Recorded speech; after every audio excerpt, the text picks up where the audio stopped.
পোষো না। আমি বাড়ির সবাইকে সাইরা ছিল তোমার কাছে চলে আসছি, চলো আমরা বিয়ে করি। কিন্তু আমি তো তোমার কথা আমাকে বাড়িতে কইছিলাম, কেউ তো মানে না আমার সম্পর্ক।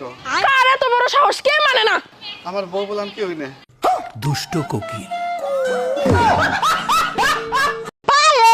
কি আমি না মা হইতে যাচ্ছি। কি চাচি, তুমি কি কইতাছো? চাচা মরছে 30 বছরে, এই বয়সে তুমি মা হইবা মানে কি? হয় সারি, আমি তো তোরই মা হমু। তোর বাপে বিয়ার প্রস্তাব দিছে। আল্লাহ আমার 10 লাখ টাকা দাও। আল্লাহ আল্লাহ, তুমি যদি আমার 10 লাখ টাকা দাও, তোমার ঘরে আমি 5 লাখ টাকা দান করে দিমু। আমার কথা যদি তোমার বিশ্বাস না হয়, আল্লাহ তোমার 5 লাখ তুমি কাইটা রাখো। আজকে বাড়িতে আসো, খবর আছে। এই দাঁড়াও, আমি বুঝলাম না, এলাকার পোলা পানে আমার চাচি চাচি কয় কে? আরে তুমি চাচি লাগো, চাচি কব না।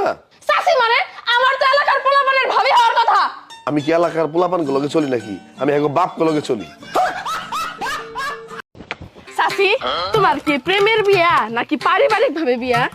পারিবারিক বাবু বিয়া না, প্রেমের বিয়েও না। তাহলে কিসের বিয়া? আমার বিয়ে হচ্ছে পূর্ণতার বিয়ে।